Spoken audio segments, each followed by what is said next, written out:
devant des besoins de plus en plus nombreux et coûteux des populations, face à des ressources de plus en plus rares et précaires, couronné d'une volonté affichée des autorités publiques en quête permanente de l'excellence dans la gestion des finances publiques, le budget programme, responsabilisation des acteurs, obligation de rendre compte, transparence dans la gestion publique.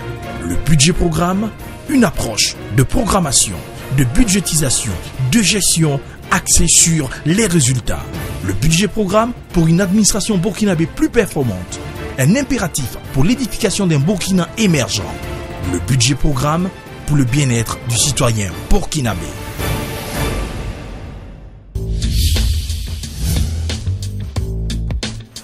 Soutenir le tissu économique de notre nation.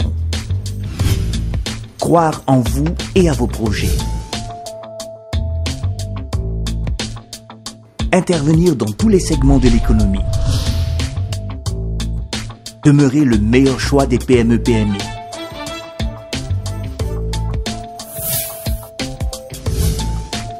Accompagner votre bien-être, tel est le leitmotiv de notre existence. Vos défis sont les nôtres. Soyez plus ambitieux. Avec nous, visez encore plus haut. Coris Bank International, la banque autrement. Première banque burkinabé certifiée ISO 9001, version 2008.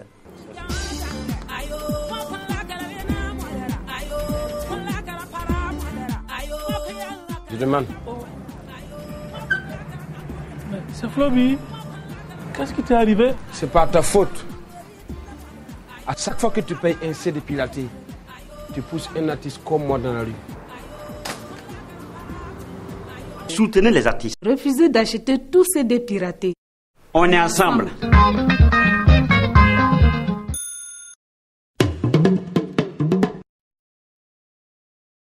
Chers téléspectateurs, bonsoir.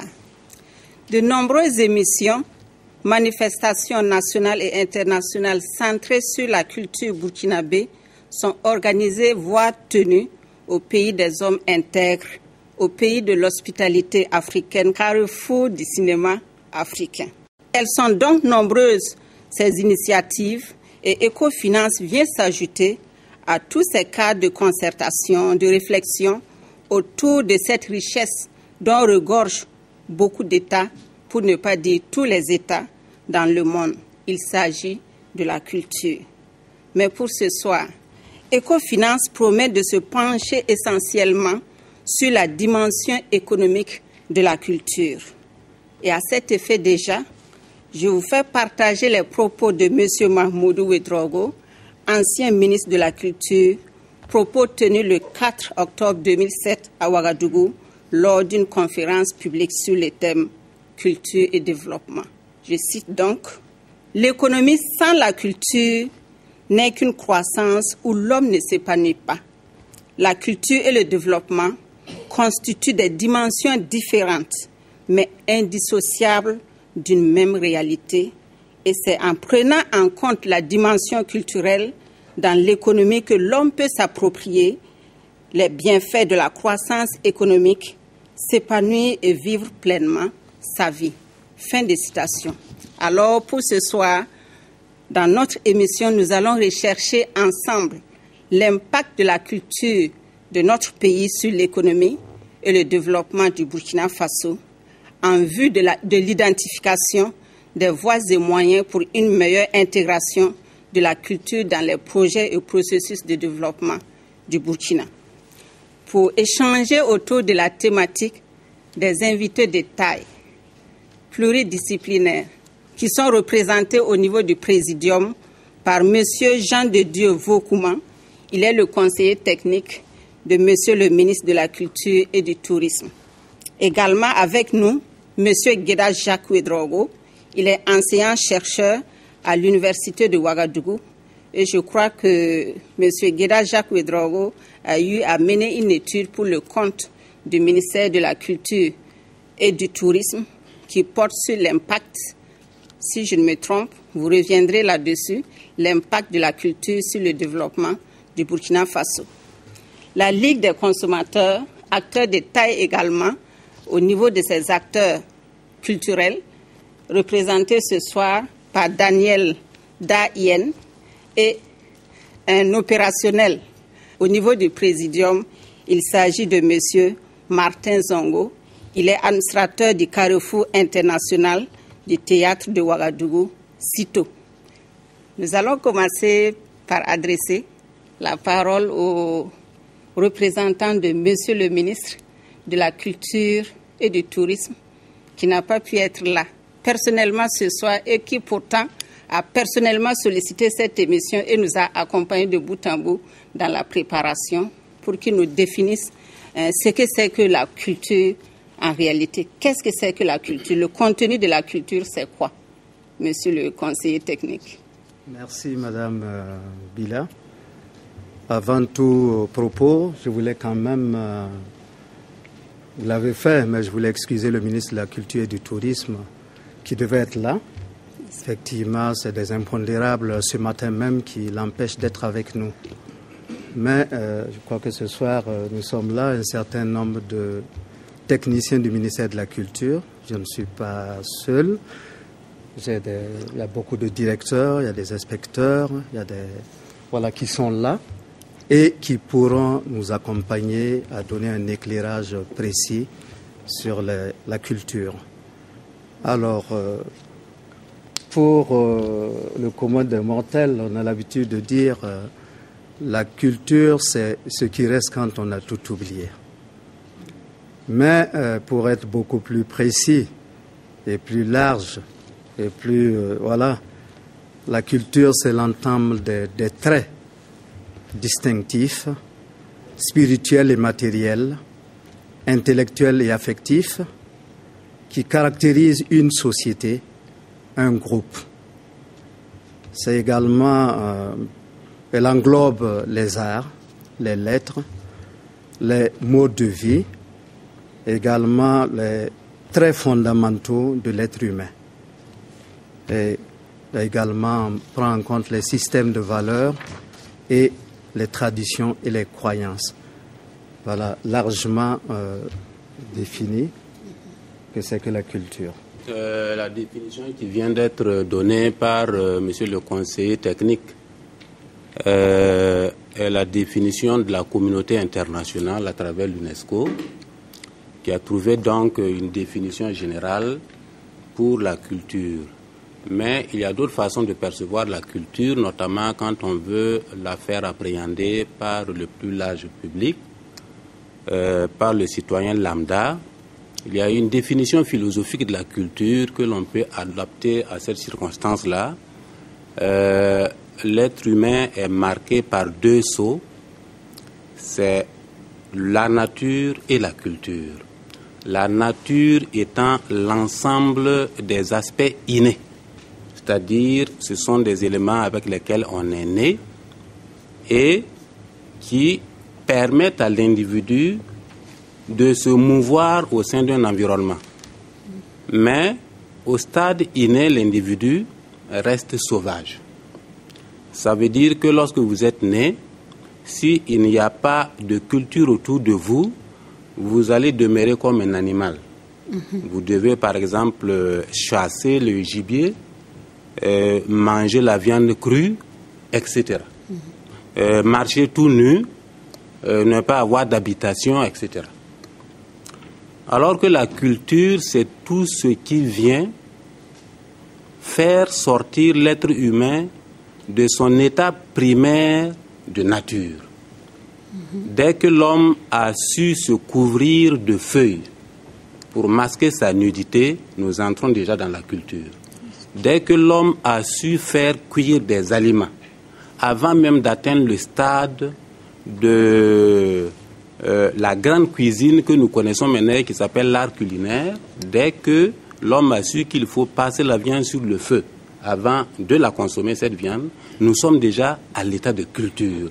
Et bien sûr, il y a tous les autres éléments qui viennent, l'habillement, le logement, tout le confort dont l'être humain s'entoure pour vivre mieux, ce sont des éléments de culture. Et j'insiste sur cet aspect-là parce que il y a beaucoup qui ne savent pas qu'ils sont pétris de culture. Je parle notamment des scientifiques, des financiers qui pensent que la culture se résout à l'aspect congru des arts. On croit que la culture, c'est le folklore, c'est la danse, c'est le théâtre. Non, la culture, c'est un ensemble et l'école... C'est la vie, L'école, c'est la culture. Les mathématiques, c'est la culture. La comptabilité, c'est la culture. Personne n'est né avec ça. Et tout ce qui est acquis, de par donc l'intelligence, l'initiative humaine, pour venir conforter l'état initial inné de nature, c'est la culture. Définition d'ordre général, d'ordre spécifique. Est-ce qu'on peut dire alors que le Burkina a son identité culturelle? Je crois que nous sommes tous là présents ce soir. C'est parce que nous croyons que nous avons une culture. On ne peut pas en douter. Je crois qu'il y a des éléments palpables qui sont là. On pourrait citer, pourquoi pas, quelques-uns. Vous voulez qu'on cite quelques-uns? Oui. En matière de manifestations culturelles, en matière également d'éléments de notre société qui expriment... Déjà, je prends la chefferie, c'est de la culture. C'est ça.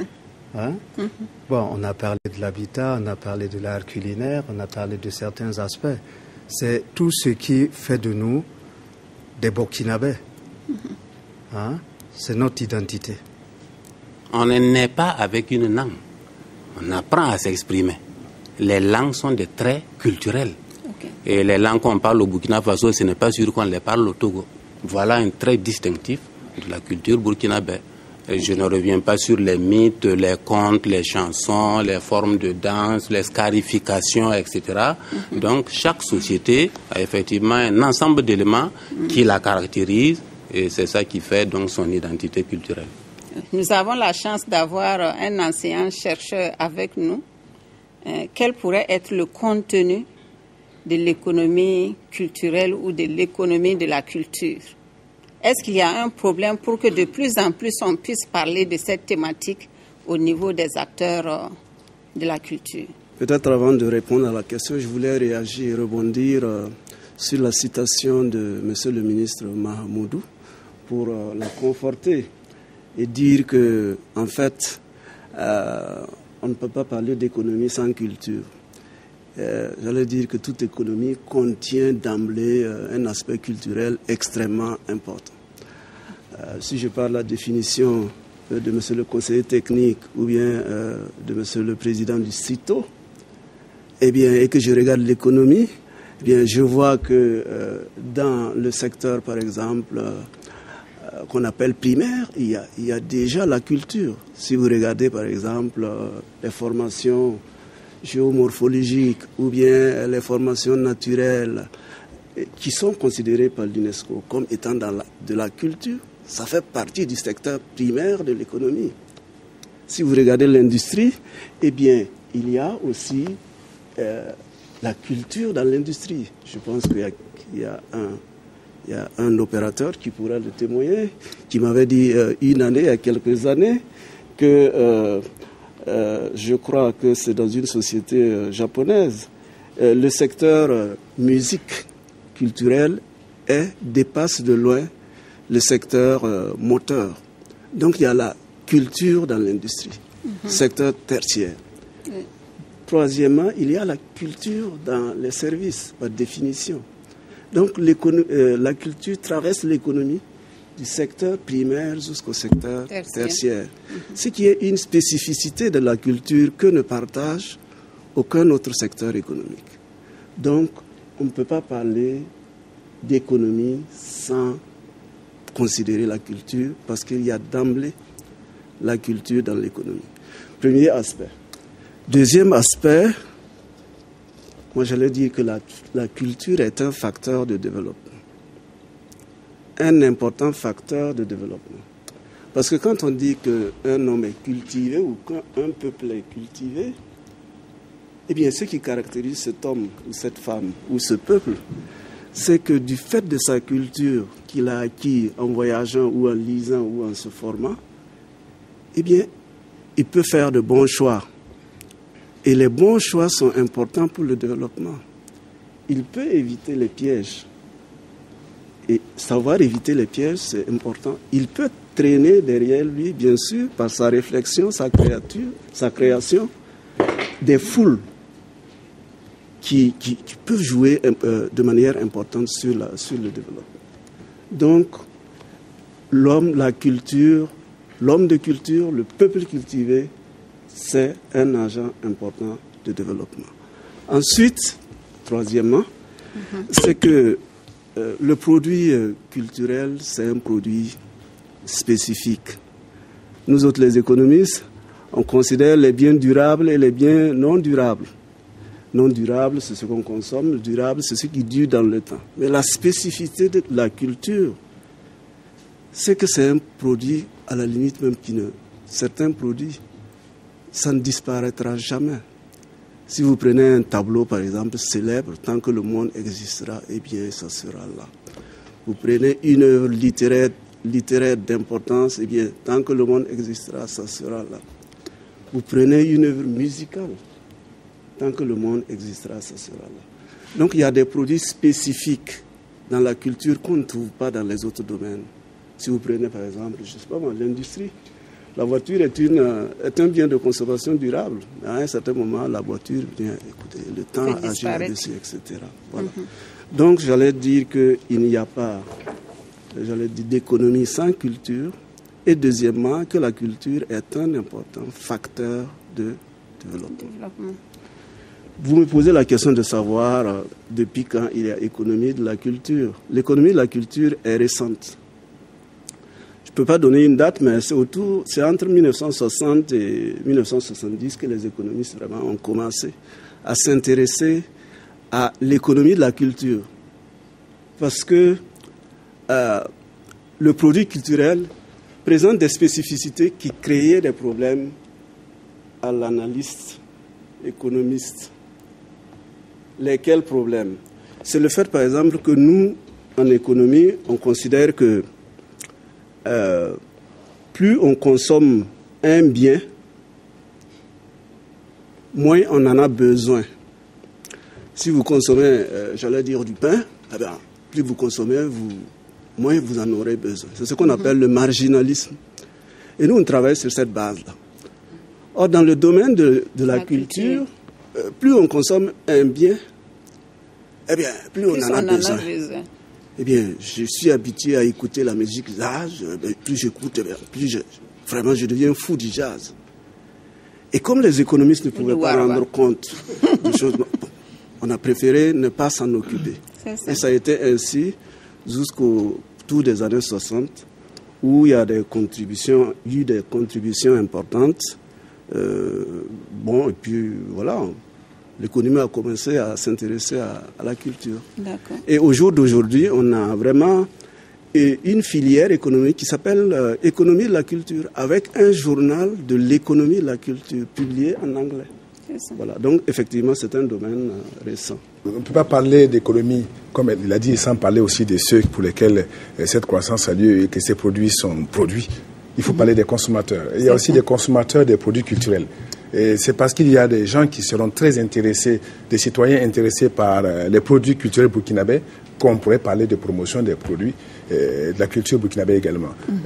Tout à l'heure, lorsque vous définissiez la culture, en plaçant le consommateur au centre, nous pourrions peut-être ajouter qu'en plus de l'épanouissement, il y a le fait de se faire connaître, de se connaître, de se faire connaître. Il y a également le fait de se découvrir et de se faire découvrir par les autres, de se valoriser et de se faire vendre. Tout ça se réduit à dire que le consommateur, c'est celui qui achètera les produits qui sont les meilleurs. C'est pour cela que dans cet échange, tout le travail qui doit être fait pour que les consommateurs burkinabés se retrouvent pas dans une culture, mais dans des produits culturels aussi bien diversifiés, mais potables pour sa consommation, on n'en voudra jamais à un Burkinabé consommateur de consommer. C'est pour cela que nous attendons cette partie, de vouloir constituer des consommateurs burkinabés, ceux qui vont consommer les produits culturels burkinabés. Et pour cela, il y a des exigences de qualité, l'exigence de professionnalisme. Je voulais juste signaler que dans la nouvelle politique culturelle du Burkina Faso, l'économie de la culture figure en très bonne place parmi les axes d'intervention qui ont été retenus par les acteurs et le gouvernement. Et ça veut dire quoi? Ça veut dire que sur la décennie 2009, on va dire jusqu'à 2019, nous devons absolument concentrer nos efforts sur le développement de l'entrepreneuriat et des industries culturelles au Burkina Faso, et de sorte à créer un peu plus d'emplois et à créer, j'allais dire, également de la richesse pour contribuer au développement de ce pays-là. Donc, c'est vraiment une grosse préoccupation et nous sommes en train d'y travailler. Évidemment, on peut dire qu'en l'état actuel, l'économie de la culture peut être perçue pour le moment comme étant embryonnaire, mais justement, il y a un énorme potentiel de croissance qui justifie ce choix des dirigeants politiques et des acteurs. Il y a, je crois, un représentant de la SCAD. Est-ce qu'il voudrait intervenir sur cette question? On s'est aperçu que ce que l'on ne prenait pas au sérieux, qu'on prenait pour de l'amusement au départ, avait une dimension économique qui pouvait, surtout lorsque les dirigeants cherchent de nouvelles opportunités pour donner du travail à la population, qui devait être prise en considération et être traitée comme une catégorie. Et juste pour terminer, pour me faire bien comprendre, je voudrais citer le président Houphouët-Boigny qui disait « Même dans amusement, il y a travail ». Ça veut tout dire. La culture, c'est un domaine de priorité qui a été retenu au niveau de la SCAD. Il fait partie de l'axe 1. Et le secteur de la culture et du tourisme constitue en même temps un cadre sectoriel de dialogue. Alors, le choix porté par la culture, c'est au regard du potentiel qui existe en termes de création d'emplois et de génération de revenus et qui peut permettre de lutter efficacement contre la pauvreté. Donc, je voulais seulement dire qu'en tout cas au niveau de la SCAD, ça constitue un domaine prioritaire. J'allais proposer qu'on aille rapidement sur le premier reportage avant de revenir au niveau du public. La demande des biens et services culturels burkinabés, qu'elles soient intérieures ou extérieures, connaît très souvent des difficultés selon les différents acteurs du domaine.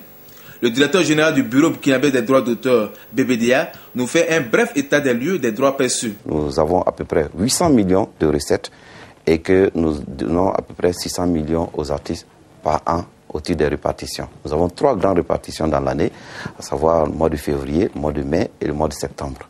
Donc je pense que en cela, nous pensons que nous apportons beaucoup à l'économie nationale. Les droits qui nous proviennent de l'étranger, c'est-à-dire du fait de l'exploitation des artistes burkinabés, et ça se chiffre à peu près à 38 millions par an. Donc, je trouve que ce n'est pas énorme. Moi, je pense que les artistes burkinabés gagneraient plutôt non seulement à produire des œuvres de belle facture, mais à aller vers des chaînes internationales et aller donner des concerts en Europe notamment. Et c'est ça qui donne des droits substantiels.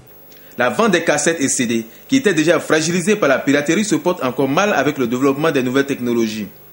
Sur le marché actuellement, il faut noter qu'il y a une baisse très importante justement de la consommation des cassettes et des CD. Et cela est dû au fait de l'ampleur qu'a pris, disons, les cartes mémoire, les clés USB et aussi l'utilisation des portables, des téléphones portables pour l'écoute de la musique. Le livre, symbole du savoir, connaît lui aussi des difficultés. Excepté quelques auteurs, la plupart, en tout cas des productions littéraires, se limitent exclusivement à Ouagadougou, même pas dans les provinces. Vous voyez, donc il y a tout un travail à faire. Le musée national, quant à lui, connaît une hausse du nombre de ses visiteurs, au nombre desquels on compte beaucoup plus de scolaires, ce qui permettra certainement d'assurer la relève. Malgré les difficultés à s'exporter, le cinéma burkinabé fait face à une forte demande intérieure, avec des films qui ont fait plus d'une trentaine de milliers d'entrées. Que je vous prenne l'exemple, par exemple, du film du doyen Ebié, Missa Ebié, commissariat de Tampoui, qui a fait plus de 30 000 entrées. que vous prenez le film de Boubacar Diallo, Congé de mariage, qui a fait plus de 40 000 entrées, que vous prenez Faso Fury, dont j'ai eu l'honneur, heureusement, de produire ce film, qui a fait plus de 50 000 entrées. Mais multiplier, c'est juste d'entrée par 1000 francs, par 1500. Ça fait combien? C'est pour vous dire que ce secteur est porteur. La bonne santé du marché intérieur montre vraiment que Ouagadougou est la capitale du cinéma. En témoigne la convoitise des réalisateurs de la sous-région. Aujourd'hui, nous sommes au Burkina. Pourquoi? Parce que juste, nous nous sommes rendus compte simplement que le Burkina reste encore un pôle vraiment très attractif par rapport au cinéma africain. Et le marché, il est encore exploitable. Il y a plein d'acteurs ici que nous apprécions. Et on s'est dit une fois aujourd'hui que lorsque nous allons nous installer progressivement par rapport au lancement de nos films ici au Burkina, c'est que les gens comprendront encore une autre version du cinéma africain. La consommation de produits et biens culturels burkinabés n'a pas encore atteint sa vitesse de croisière. Il faudra donc une synergie d'action de tous les acteurs, publics et privés, pour accroître la demande des œuvres culturelles, condition sine qua non pour une industrie culturelle forte. Je crois qu'on va aller maintenant à l'organisation des acteurs et commencer par parler des entraves, pourquoi pas. Monsieur l'enseignant-chercheur a bien dit que c'est un certain nombre de biens culturels dont la consommation augmente le besoin. Cela voudrait dire que c'est une économie qui va davantage apporter de la valeur ajoutée continuellement, contrairement à d'autres biens économiques. Et à ce niveau, on se demande si il y a des entraves à l'essor de cette économie culturelle au niveau du Burkina Faso. Entraves, difficultés, et c'est déjà pour cela qu'on a passé le reportage. Donc c'est le moment indiqué pour que les uns et les autres puissent intervenir sur les difficultés que rencontrent les acteurs du secteur, à commencer par nous dire même si ces acteurs sont organisés. Est-ce qu'il y a des entraves à l'essor de la culture au niveau du Burkina Faso? Pour en fait revenir sur ce que l'économiste a dit, en tant qu'économiste moi-même, bon, c'est pas moi qui vais contredire ce fait. Il y a aussi que il y a l'économie de subsistance qui existe au niveau de nos paysans, bon, ou qui existait, du moins on travaille là-dessus, qui faisait que pour eux, il fallait produire d'une saison à l'autre. Bon, il n'y avait pas un sens de l'épargne. Bon, d'habitude, les projets internationaux viennent et donc je suis bien placé pour avoir travaillé pour une agence internationale. On amène un projet et on ne regarde pas le modèle culturel. On se dit que tout le monde veut devenir millionnaire. Et quand tu vas demander à un paysan de Sifarasso ce qu'il doit faire pour devenir millionnaire, il te demande pourquoi.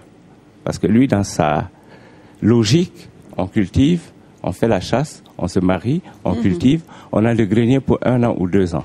Donc il y a une question culturelle même à la base, du capital, à la base même de ce modèle qui consiste à dire bon, on économise pour investir et grandir. Alors donc ça existait depuis la nuit des temps, quoi, je peux dire. C'est ça. Bon, ça c'est un.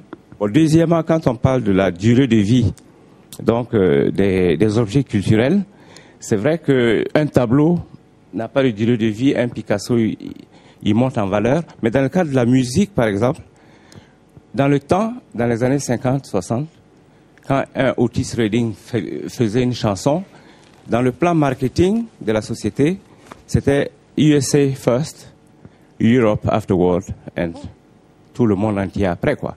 Donc, les James Brown et toutes les grandes vedettes qu'on a aimées pendant notre enfance, et par surprise que mon fils aime maintenant, ça veut dire que ça ne finit pas, quoi.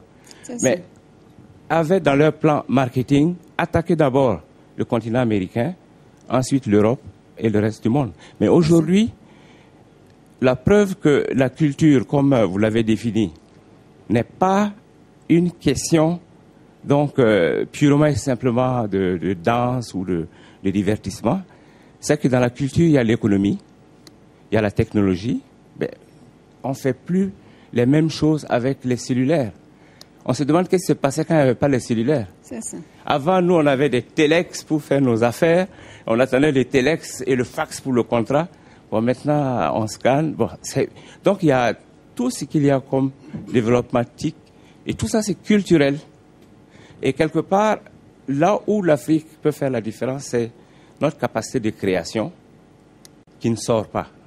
Et quand ça ne sort pas, pour revenir aux contraintes, c'est parce que parfois, les moyens de production pour vendre à l'extérieur ne permettent pas de mettre à l'extérieur un produit qui soit standard, au standard acceptable partout. Je ne donne pas de nom, mais j'ai eu la chance d'avoir un dirigeant de Warner Brothers au bureau. Je lui ai fait écouter beaucoup de CD burkinabés produits par Sédonie ou autres, hein, parce que bon, c'est le Burkina qui gagne. C'est ça. Mais il y avait un CD qui lui plaisait, il m'a dit, mais Richard, tu ne peux pas me demander de prendre ça. La qualité ne remplit pas les conditions. C'est ça. Alors donc, sur le plan économique, il faut qu'on puisse exporter notre musique. Et si le BBDA parle de moins de 40 millions de devises qui viennent de l'extérieur, et que je me rends compte qu'en Suède, avec 15 artistes qui ont, avec le ministère de la Culture et de l'Industrie, qui ont attaqué le Japon, ils se sont retrouvés à des milliards, hein, pas de CFA, hein, ouais. Alors donc, à tel point que l'entrée en devise dépassait Volvo, qui était le fleuron de l'économie. Alors à partir de là, donc, les autorités ont commencé à s'intéresser. Ouais. Les entraves, les difficultés qui puissent empêcher l'essor de l'économie culturelle, alors qu'il est affiché son importance pour le développement même du Burkina. La première contrainte que l'on peut relever, c'est le manque d'infrastructures adéquates pour la création, pour la diffusion des œuvres, notamment dans la discipline des arts du spectacle.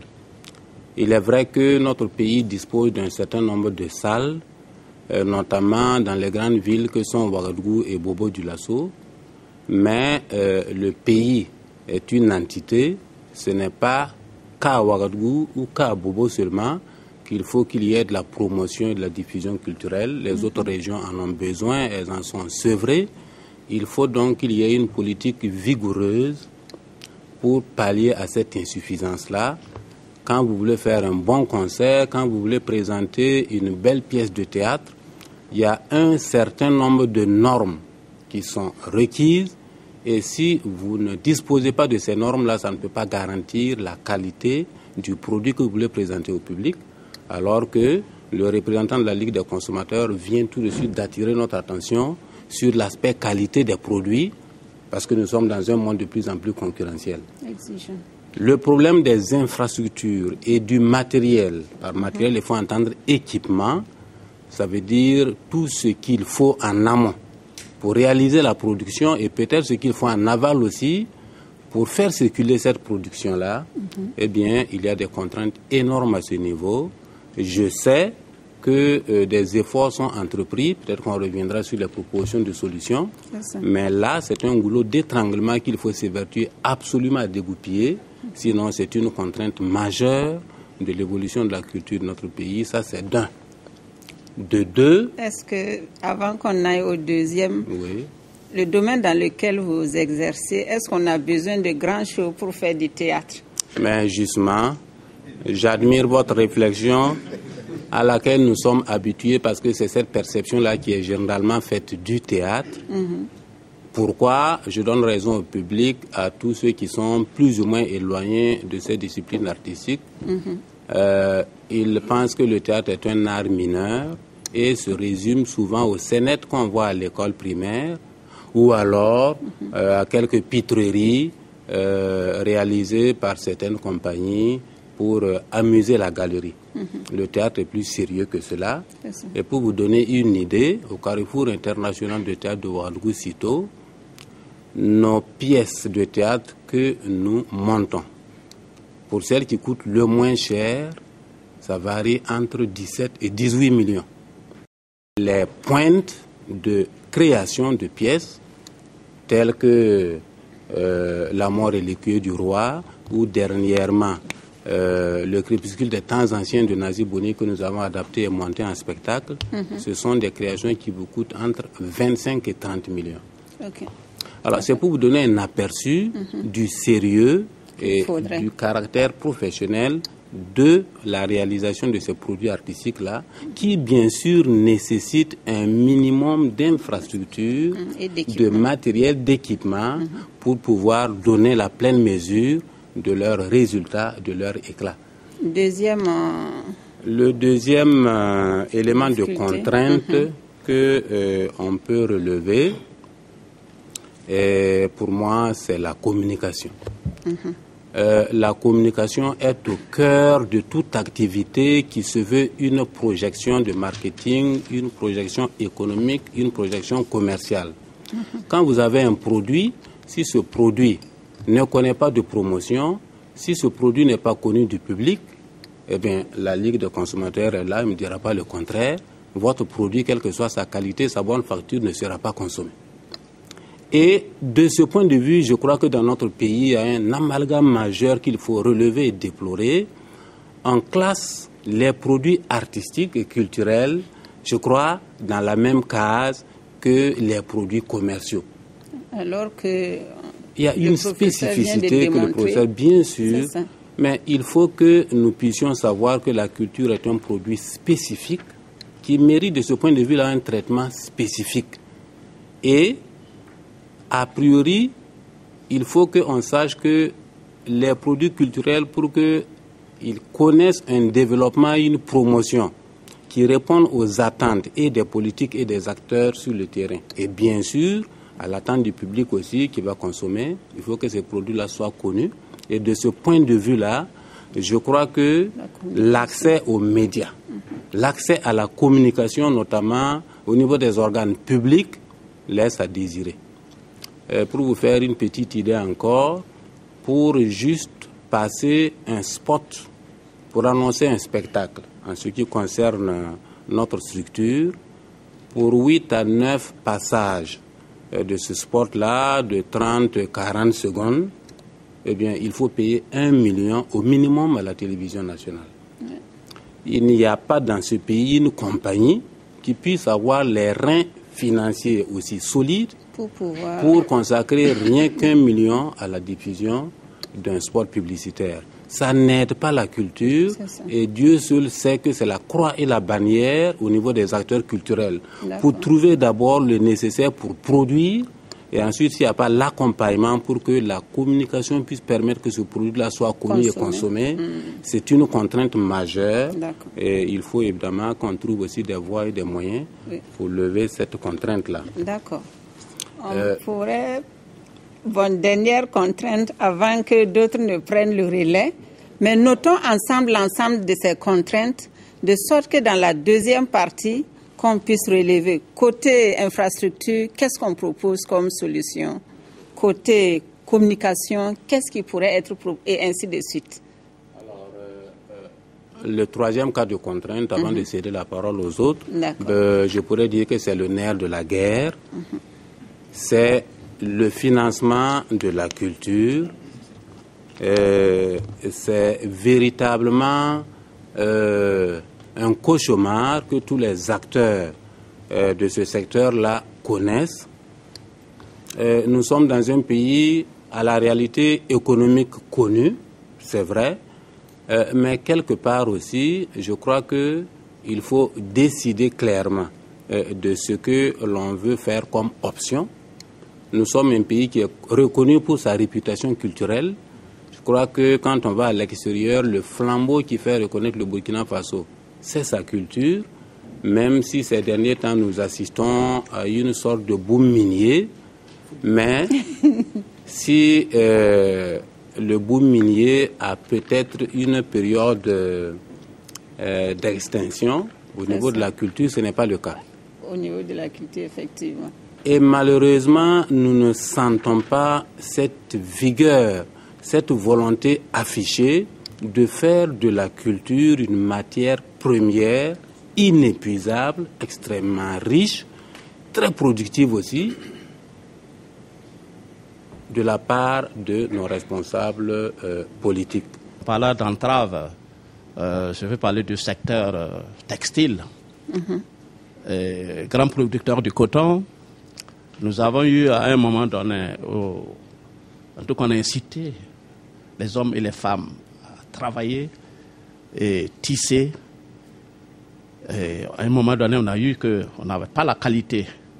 Et donc, à un moment donné, Mahmoudou Ouedraogo, qui avait initié la Semaine nationale de l'art vestimentaire, qui a duré peut-être moins de 10 éditions, et qui permettait un peu les couturiers et les tisseuses de chercher, de travailler la finesse, et les couturiers de créer.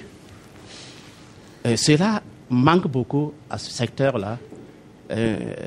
Grand producteur de coton, on ne consomme rien. C'est là, en tout cas, le ministre de la Culture doit revenir là-dessus, parce que les femmes ont appris à bien tisser. Les couturiers aussi peuvent les transformer, mais on n'a pas une carte d'expression.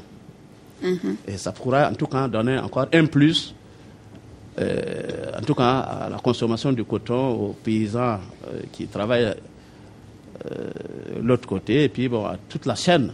Oui, vraiment une chaîne. Ah, voilà, toute la parce chaîne. Que l'essor de votre activité au niveau de l'art vestimentaire aura un impact au niveau de la production même du coton. Bien sûr. Lorsqu'on sait que c'était la première source de pourvoyeuse de devises au niveau du Burkina Faso, n'était l'or qui est en train de prendre. Oui, mais le coton peut toujours surmonter, hein, parce que moi, je me rappelle à un moment donné, j'ai habillé tous les gouvernements d'un moment donné, et tous les tenues. Oui. Et c'est ça même qui a lancé. On n'en a pas parlé, mais je me rappelle toujours. Mais on peut le transformer. Oui. Et les gens ont amélioré dans la teinture, des tissus qui ne déteignent pas. Et la finesse même du fil, ils ont amélioré.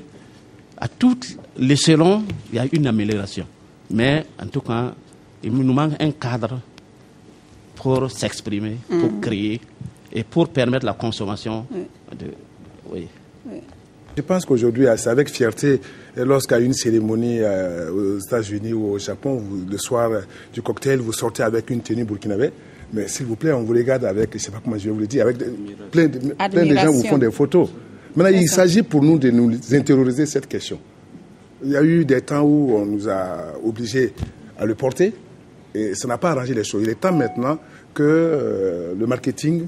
la communication. Fait, comme vous êtes bien dit. On dirait qu'ils sont complexés de porter ça. Parce que ceux qui sortent du Burkina, là, sont eux qui doivent véhiculer ça. Ça. Vous sortez avec un tenue comme nous le portons ici, et vous arrivez de partout là, on veut vous enlever. Beaucoup ne reviennent pas avec. C'est ça. Donc pourquoi ceux qui ont l'occasion de sortir là ne font pas la publicité, tu vois, ils vont battre la campagne du coton avec des vestes. Même d'abord à l'intérieur, pour les étrangers qui viennent au pays. Aller battre campagne pour le coton là, il faut changer l'accoutrement, comme ça marche. Ok. Je voulais juste parler un tout petit peu de la mentalité de la population de chez nous. Et moi, en tant que musicienne, ce que j'ai remarqué, c'est que, je ne sais pas si je vois juste, mais j'ai juste l'impression que on nous inculque sans le dire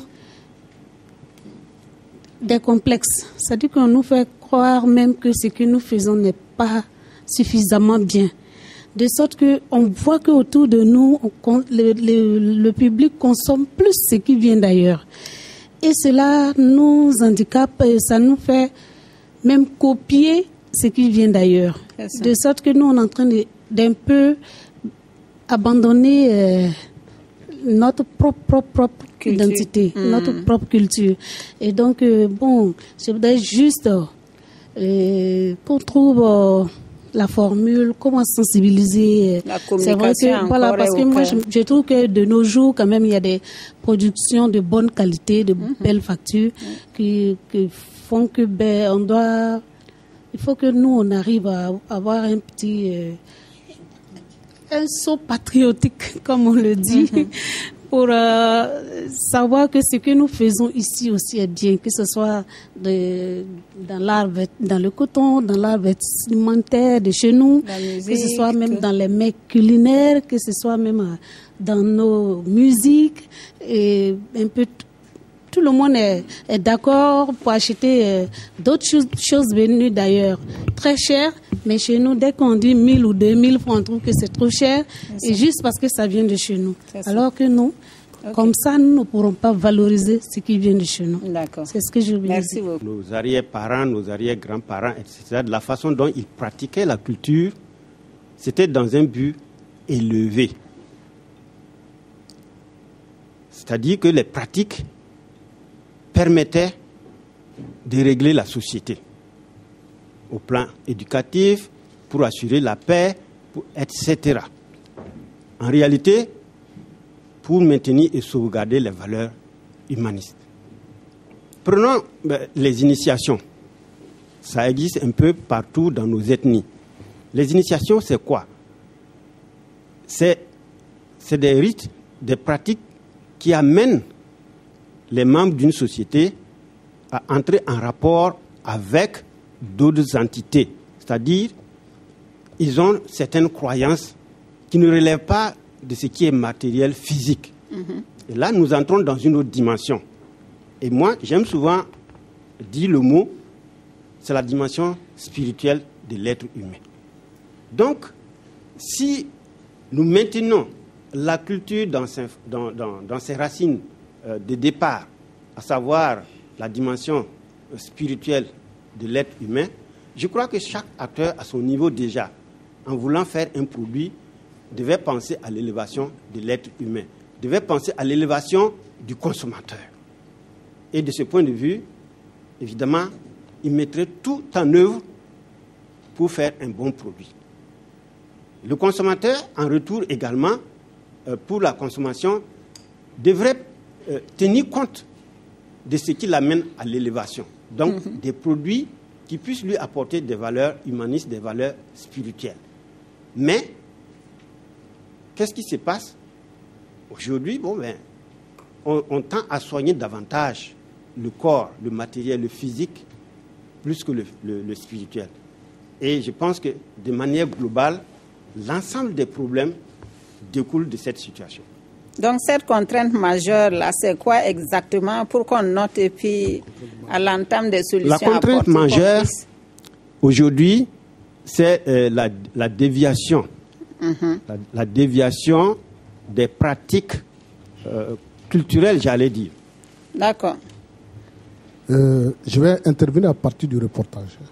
C'est le reportage que vous nous avez Exactement. passé. Je pense que ce reportage-là, comme beaucoup d'autres choses, décrivent le cinéma du Burkina comme quelque chose d'idyllique, comme quelque chose de beau, comme quelque chose de parfait. Cela n'est plus. Est-ce qu'il y a des problèmes à votre niveau? Pour moi, c'est le secteur, le sous-secteur de la culture qui ne souffre pas de difficultés.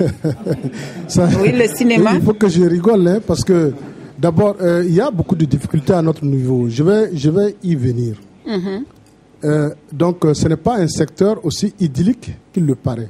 C'est un secteur, comme je le dis souvent aux uns et aux autres, qui nécessite beaucoup d'argent, c'est vrai. Et ça fait qu'on est souvent pointé du doigt. Un film peut coûter des milliards, ça c'est rien. Pour certains grands films américains ou autres. Au Burkina, les films qui n'ont pas de machine coûtent des centaines de millions, 25 millions, 30 millions, c'est déjà beaucoup par rapport aux autres départements de la culture. Donc, en ce sens, on peut dire, si on veut comparer l'aspect financier, l'investissement financier, on penserait que le cinéma est un secteur idyllique. Ça ne l'est pas. Depuis 1990, nous avons régressé. Depuis 1990, le cinéma burkinabé n'est que l'image de lui-même. Depuis 1990, la musique va mieux que nous, 10 fois mieux que nous. Excusez-moi. Oui, non, mais je vais dire sur le plan des palmarès. Nous n'avons pas beaucoup de palmarès parce que nous avons connu beaucoup de difficultés. On a été très longtemps à la pointe avec Idrissa Ouedraogo et Gaston Kaboré. C'est des années 90. Depuis ça, ça ne va plus. Et pourquoi? J'y viens, madame. Il y a beaucoup de raisons. Hein. Nous avons à plusieurs reprises fait des séminaires, des rencontres, des ateliers pour chercher les raisons.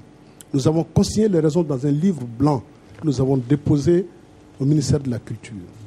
Ces raisons, jusqu'à aujourd'hui, elles restent les mêmes. Elles n'ont pas été solutionnées pour la plupart. C'est essentiellement quoi, ces raisons-là? Bon, les premières raisons, c'est les raisons de législation, la loi. Il faut des lois. Bon, je peux dire que ça, à la décharge de les collègues qui sont derrière, ils sont arrivés. On est arrivé cette année à faire prendre quand même les textes de loi. Quoique nous ayons une loi d'orientation depuis les années 90, on n'avait pas de texte de loi. Mais on est arrivé aujourd'hui, grâce à mes collègues qui sont à l'arrière là, on est arrivé à prendre les textes généraux du cinéma. Ce qui va faire que le cinéma va rebondir, va réjaillir. Parce qu'avant, c'était à la tête du client. Idrissa Ouedraogo ou Gaston Kaboré ont des financements parce qu'ils sont connus à l'extérieur. Les autres qui ne sont pas, n'étaient pas connus. Donc ça, c'était un problème. Le problème de la législation, c'est un problème. Mais je pense qu'aujourd'hui, on l'a un peu derrière nous. Mais il s'agit maintenant de diffuser ces textes-là pour qu'ils soient connus. Et il s'agit surtout de les appliquer. Entre la prise des textes de loi et les arrêtés d'application, il y a toujours un bail. Donc les difficultés, je continue parce que c'est de ça qu'on parle. C'est le problème d'abord de financement, comme tout le monde, comme toute la culture ici. Quoi qu'on dise, quoi qu'on en dit, pour paraphraser des grands auteurs, le cinéma quand même connaît ses difficultés. Et ces difficultés-là, c'est vrai que ce n'est pas au même niveau que tout le monde, mais on les a. On les a. Donc on est un peu mieux organisé, on remercie Dieu. On l'a dit que je pense qu'il y a un fonds qui sera pris pour nous arranger tout ça. Quelqu'un vous parlera mieux de ça ici pour moi. J'espère que ça ira. Mais les problèmes de formation, je voudrais revenir sur les problèmes de formation qui sont des entraves. Mais le cinéma burkinabé, depuis la fermeture de l'INAFEC, avait connu un vide technique. Et il y a, heureusement, Dieu soit loué, il y a l'ISIS qui a ouvert ses portes, qui essaie de faire remonter la pente. Donc la formation est un grand problème. C'est un grand problème du fait que entre l'évolution galopante des technologies nouvelles et la formation, il y a un décalage énorme. Vous avez des techniciens ici, si on appuie un bouton sur cette caméra, ils ne pourront pas vous la faire redémarrer. Parce qu'ils ne savent pas comment ça a été saboté. Donc il faut la formation. Il faut la formation. Continue. Donc cette formation, effectivement, ce n'est pas une formation à un seul niveau. Au niveau des réalisateurs seulement ou au niveau des... C'est une formation générale qui doit comprendre sur tous les corps de métier. Et ce n'est pas une formation des réalisateurs. Je n'ai pas fini, madame. Dernière contrainte. Je n'ai pas fini. Ce n'est pas la dernière contrainte ce pour que vos collègues... C'est une des contraintes, l'exploitation. Voilà. Si on produit des films, il faut qu'ils soient exploités. Les salles de cinéma, c'est vrai qu'on n'est pas les derniers dans ce domaine parce qu'on a pu quand même maintenir quelques salles. Si vous allez ailleurs dans les autres capitales, vous allez pleurer. En tout cas, nous avons la chance d'avoir encore quelques salles, et la chance d'avoir quelques artisans qui se battent dans les quartiers pour maintenir un milieu de vie autour des salles de cinéma. Je vous garantis que si vous allez à Tampuy, derrière le barrage, la nuit, c'est autour de la salle de cinéma que ça vit. Dans nos stratégies, on ne voit que l'économie. Donc, on se colle simplement à la culture esthétique, aux produits et biens et services, et on a complètement occulté les autres formes de culture, qui sont la culture politique, les cultures religieuses, la culture, etc., qui peuvent apporter à notre nation dans son effort de construction. Il n'y a pas assez d'études, il n'y a pas assez de chercheurs là-dessus, il n'y a pas assez de recherche. Ça, c'est un handicap pour que la culture contribue au développement. Concernant la forme esthétique, le marché des biens et services culturels, on a évoqué la question de la formation. Mais au-delà de la question de la formation, il se pose la question des ressources humaines, en quantité et en qualité. Et notre pays est l'un des derniers pays en Afrique de l'Ouest qui manque crucialement d'outils de développement des ressources humaines. Il y a peu d'écoles pour assurer en quantité et en qualité le matériel humain, aussi bien pour la création, la gestion, l'administration et le marketing. Nous sommes insuffisamment outillés en matière de ressources. Deuxièmement, nous manquons de stratégies nationales et de programmes nationaux cohérents et durables pour assurer une présence burkinabé à l'étranger. Source de devises, source de revenus dont pourraient se targuer les produits culturels. Pourquoi? Dans tous les arts, quand les pays comme le Mali, comme la Côte d'Ivoire, sont très présents au niveau international, nous n'y sommes plus du tout. Même le cinéma burkinabé qui est à l'étranger n'y est plus parce qu'il n'y a plus de production renouvelée. Cette non-présence au niveau international est un gros déficit en termes de développement de nos productions, de l'économie de la culture. Et ça, il faut remédier en mettant en place des programmes efficaces qui peuvent contribuer à développer. Je pourrais dire comme Martin, moi je le dis fort, aujourd'hui notre économie de la culture en termes de production se fait par procuration de l'étranger. C'est les financements étrangers qui soutiennent les compagnies, qui les amènent, qui financent le cinéma. Comment pouvons-nous construire une économie axée sur la bienveillance, la bonne volonté extérieure? Dans un domaine où il y a assez de potentiel de développement. Mais il n'y a aucune manière bien et durable de développer ce potentiel. Et ça, si on n'y fait pas, on sera toujours les autres vont occuper les terrains. Voilà. Si on n'occupe pas... je prends un exemple simple. Le plus proche et le plus efficace de nos marchés en matière de culture, c'est la Côte d'Ivoire, par exemple. De par plusieurs raisons. De la population, du mode de consommation, de notre histoire politique et culturelle avec la Côte d'Ivoire. Mais quelle présence culturelle nous avons en Côte d'Ivoire, qui est à côté?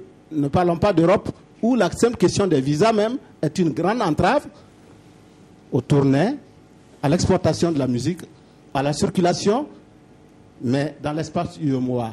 Quelle présence développons-nous dans les pays où nous avons un marché potentiellement avide ou prêt à consommer ces produits? Nous n'avons aucune stratégie. Et cela ne peut pas durer si on veut être présent. Une économie qui n'est pas présente au niveau international, c'est une économie qui vise à un vase clos et qui va mourir. Merci. Une réaction? Il m'a tout l'air que vous voulez réagir. J'ai noté en tout cas l'absence de stratégie assez cohérente bâtie autour du secteur non, je voulais réagir sur deux choses qui ont été dites tout à l'heure, sur par exemple les structures de formation. Je crois qu'on ne peut pas laisser dire ce qui vient d'être dit aujourd'hui parce que bien avant même, par le passé, il y avait d'autres qui ont été formés à Lomé. Il y a des structures de formation. On est l'un des pays qui avons le plus de structures de formation. Quand vous prenez dans le domaine de la danse, on a le CDC, la terre métière, on a l'école de danse Irène Tassabedo, dans la musique, on a l'INAFAC, on a d'autres structures. Toutes les structures de diffusion au Burkina Faso font de la formation. Quand vous prenez par exemple au niveau du cinéma, on a ISIS, on a Imagine. Au niveau de l'administration culturelle, beaucoup de pays viennent se former au Burkina. Donc, dit qu'on n'a pas cette potentialité de formation, là, je ne pense pas que... parce qu'on est l'un des rares pays en Afrique encore à avoir ce fait-là. Au niveau de l'apport extérieur, bon, ça dépend. C'est par exemple peut-être le cinéma. Voici ceux qui sont dans le domaine de la musique ici. Je ne crois pas que M. Souré Salfo ait bénéficié une fois d'une subvention extérieure. Ou bien M. Papus Ismaël Zongo, ou bien peut-être même au niveau du cinéma, on a Sidnaba. Ça veut dire que c'est des anciens comportements. Des gens qui ont bénéficié à une certaine époque de ces financements-là. Mais aujourd'hui, ceux de la nouvelle génération, ceux qui se battent aujourd'hui, le financement de la culture, il est intérieur. Il va du ministère de la Culture qui soutient, il va aussi des banques. Parfois, bon, c'est vrai qu'il y a des difficultés pour l'accès au financement bancaire, mais il n'est pas très extraverti. Il repose sur, quand vous prenez les statistiques du ministère pour le confirmer, la plupart de toutes nos sources de financement viennent du Burkina Faso. Ce que je voudrais dire au niveau des contraintes, c'est parce que nous, à la direction de la promotion de l'industrie culturelle, on a eu la chance de faire ce qu'on appelle les éléments fondateurs d'une industrie culturelle au Burkina Faso. Ce qui nous a permis de recruter toutes les contraintes parce qu'on est allé vers les acteurs et ils nous ont donné un certain nombre de contraintes qu'on a édifiées et qu'on a pris en 6 niveaux. Au niveau politique et stratégique, vous savez que le domaine de la culture, il est transversal. C'est déjà dit. Non, je veux dire que la non prise en compte de la culture dans les politiques des autres ministères. Dans la politique du ministère de l'économie et des finances, il n'y a pas la prise en compte de la spécificité culturelle. Dans la politique du ministère du commerce, j'ai cette politique-là, la POSICA, qui ne prend pas ça en compte. Au niveau juridique, par exemple, il y a non prise en compte de la spécificité de la culture dans les textes des affaires au Burkina Faso. Le code des impôts, le code des investissements, la douane ne prend pas en compte la spécificité culturelle.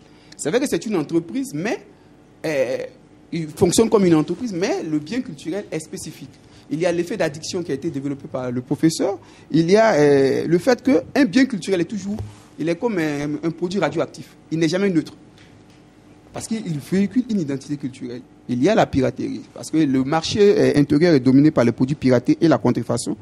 Bon, le difficile accès au marché sous-régional et international, c'est eu égard à la qualité des produits.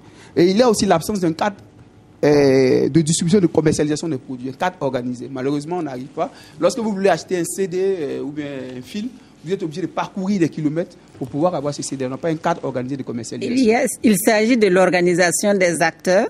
Et c'est dans ce sens que j'allais vous proposer rapidement un reportage qui porte sur l'organisation des acteurs culturels au niveau du Burkina avant qu'on revienne au niveau du public.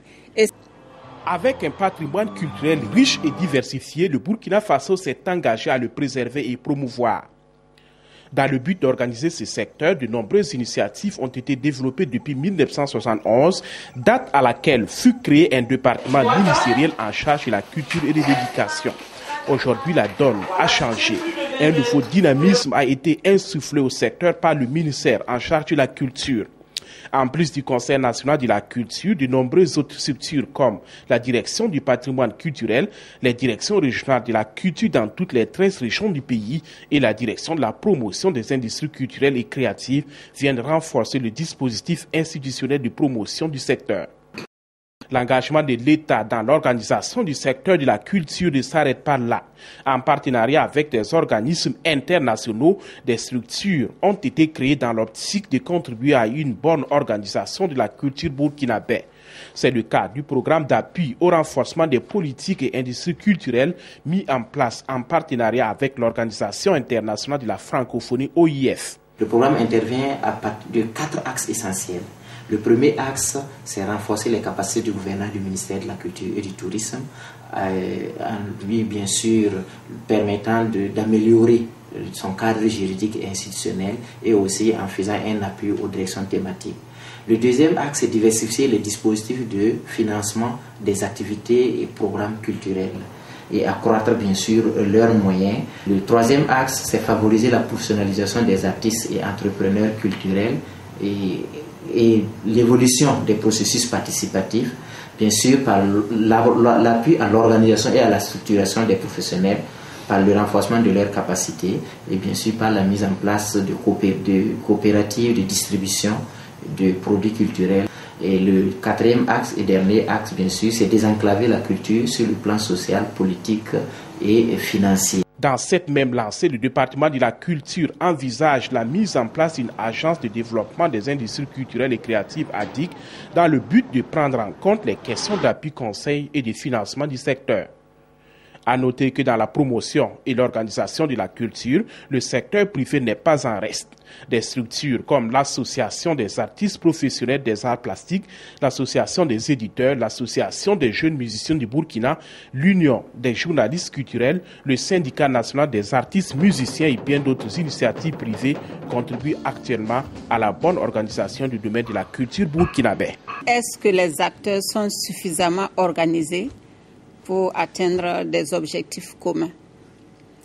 Pour ce que j'en sais, je sais qu'au niveau institutionnel, il y a effectivement la mise en place d'une certaine chaîne, d'un certain nombre de dispositifs administratifs pour appuyer, encadrer le secteur de la culture et nous nous en félicitons. Dans le reportage, il est fait question de nouvelles directions telles que la DEPIC, c'est la direction de la promotion des industries culturelles. Il est fait cas aussi d'un certain nombre de programmes tels ARPIC, qui est un programme d'appui au renforcement des capacités des politiques et industries culturelles. Dans le cadre de ce programme d'ailleurs, il faut reconnaître que les différentes filières ont été appelées, ont reçu de l'appui pour améliorer leur organisation, leur structuration. La filière art du spectacle est en ce moment même en train de finaliser donc ce projet de structuration pour mettre en place une fêtière qui puisse être un interlocuteur crédible de la filière art du spectacle auprès donc des autorités, auprès d'autres partenaires. C'est autant de bonnes choses que nous saluons. Mais au niveau des acteurs, même sur le terrain, je crois que cet édifice-là reste à être achevé.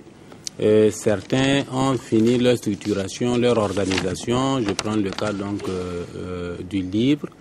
Je crois qu'au niveau du cinéma aussi, le problème ne se posait pas avec beaucoup d'acuité. Mais au niveau d'autres disciplines artistiques telles que les arts du spectacle, la joue est en finition et c'est quelque chose qui va permettre, je crois, de pouvoir donc profiter de la synergie que cela va créer, parce que c'est dans l'union que l'on retrouve de la force. Et ça va permettre donc une meilleure concertation, une meilleure planification et aussi un meilleur dialogue entre les filières organisées et l'ensemble des partenaires, qu'ils soient intérieurs ou extérieurs, qui sont nécessaires pour appuyer l'action des acteurs sur le terrain. Non, je crois que les acteurs culturels, s'il faut les appeler ainsi, ne peuvent pas réussir s'ils ne s'organisent pas.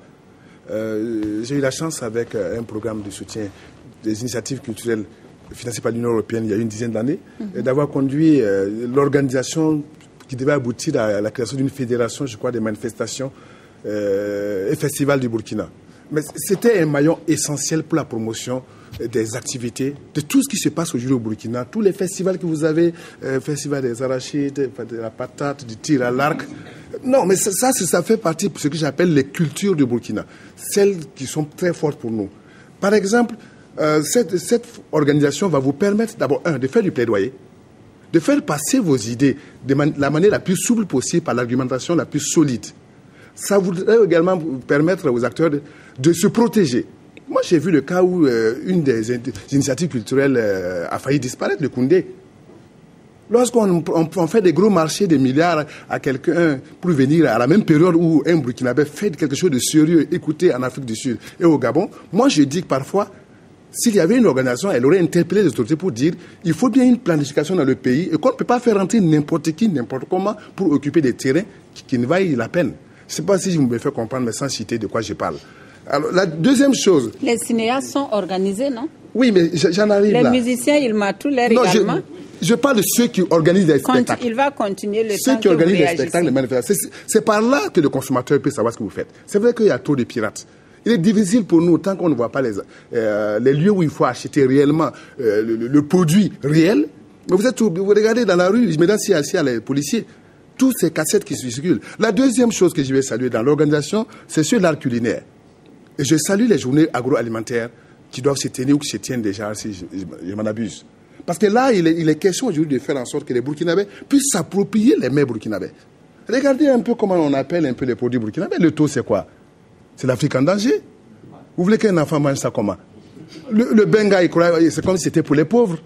Le zamné, etc. Non, il est question pour nous, à travers ces journées-là, d'amener les acteurs agroalimentaires à faire en sorte qu'ils sortent du lot des produits, des mets qu'on pourrait servir à des cérémonies présidentielles, à des cérémonies ministérielles. Enfin... Peut-être pour aller dans votre sens, quelqu'un l'a dit, il faudrait que ceux qui vont à l'extérieur fassent la promotion des produits culturels burkinabés. Ne serait-ce que dans les compagnies aériennes que nous empruntons, il y a des compagnies dans lesquelles on sert obligatoirement des mets locaux. Ça, mais bien améliorés. Et je crois que ce n'est pas forcément le cas au niveau de notre compagnie aérienne.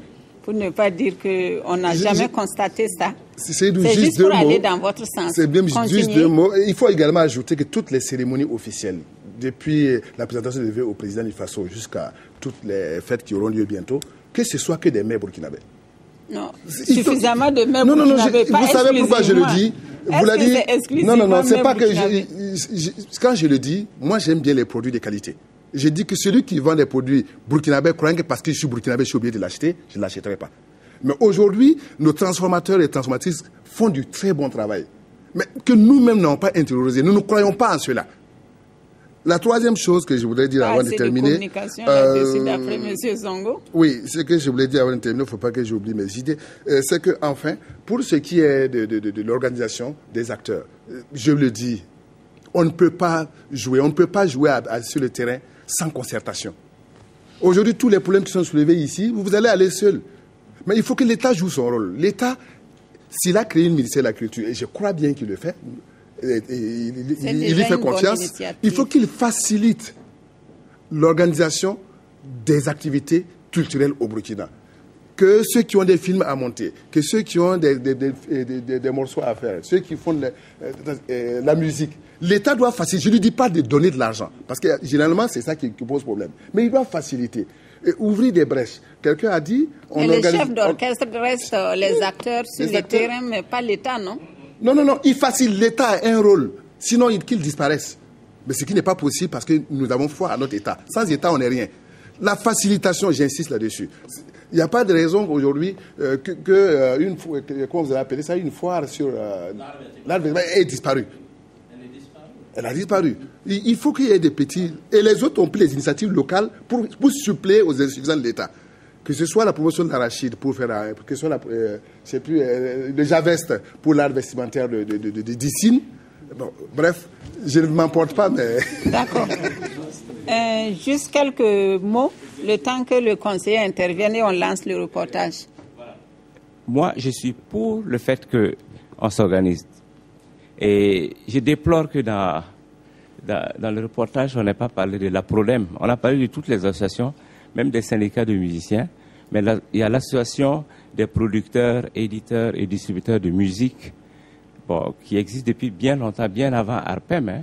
C'est quelques exemples d'organisation seulement. Malheureusement, l'association des producteurs éditeurs, c'est, on peut dire, la clé sur le plan purement privé de la production. C'est-à-dire les producteurs qu'il y a ici, ils prennent de leur poche, ils prennent de leur banque pour réellement investir dans les albums qui peuvent continuer dans des clips et tout. Et c'est un secteur privé, ils sont à la base de ce qu'il y a comme concert après, et à la base même de ce qu'on disait, comment faire sortir la musique à l'extérieur. C'est-à-dire que, en ne citant même pas ça, déjà, on peut voir qu'il y a un problème, où on croit que, en fait, si on s'organise, et moi je suis inquiet d'une chose, on me dit, le ministère aide à organiser les acteurs. Ces acteurs qui s'organisent, c'est pour faire pression sur le ministère. C'est pas crédible. Je sais que toi tu es du ministère. Tu as dit c'est pas. Alors donc, non, je vais être provocateur. Mais je vais dire que quelque part ailleurs, parce que du haut de mes combien d'années, je vais pas dire pour ne pas effrayer les gens, mais je sais que ceux qui sont réunis pour des intérêts concrets à atteindre, là, c'est pas leur ministère qui les a réunis pour venir faire se plaindre. Ils ont vu leur propre intérêt. Mais alors le problème qui se pose, c'est que quand on réunit des producteurs et qu'ils ont exactement les mêmes contraintes qu'on a signalées ici, pas de financement, pas de salle traitée de façon acoustique. Parce que le problème, reviendra sur ça, parce que c'est très important. Donc, quand ils ne voient pas le côté où on peut rentabiliser la mise, mais c'est un groupe qui tient 2 ou 3 cafés et puis après... C'est fini. Voilà. Donc, il ne faut pas se faire d'illusions. Je pense qu'il faut accompagner concrètement. C'est-à-dire que ce qu'il faut, c'est, si on veut, un ministère ou des ministères qui travaillent ensemble comme c'est dans d'autres pays. Il ne faut pas voir le ministère de la Culture seulement. Il faut que ce soit le ministère de la Culture, de l'Industrie, enfin du commerce et de l'Industrie, des Finances, et de façon transversale, tous ceux qui ont des fonds de culture qui travaillent ensemble. Il y a une proposition concrète. Je crois que dans la deuxième partie, on va y aller. Voilà, d'accord. Voilà, de manière précise. Monsieur le conseiller, intervenez. De grands efforts qui sont fournis, et même si ce que nous faisons n'est pas à la hauteur des attentes des acteurs, je crois que c'est déjà significatif. Et ce qu'il faut retenir également, c'est que les partenaires au développement qui accompagnent la culture de temps à autre, c'est également parce qu'il y a, comme je vais dire, c'est parce qu'il y a quand même un climat qui permet à ces partenaires-là de venir vers le Burkina. C'est ça. À travers ces partenaires-là, il faut voir l'action du gouvernement, l'action de l'État burkinabé. Et les gens se sentent bien, ils savent que la culture est vivace au Burkina, ils veulent accompagner la culture. Donc tout cet ensemble-là mis ensemble, je crois que c'est peut-être pas encore suffisant, mais je crois qu'il faut retenir quand même que beaucoup de choses avancent dans le bon sens. Ouais. Avant qu'on aille dans le détail de l'apport de l'économie culturelle, de la culture dans l'économie du Burkina, je voudrais quand même que le professeur Gueda Jacques Ouedraogo puisse nous faire la synthèse de quelques éléments d'apport de la culture sur l'économie du Burkina.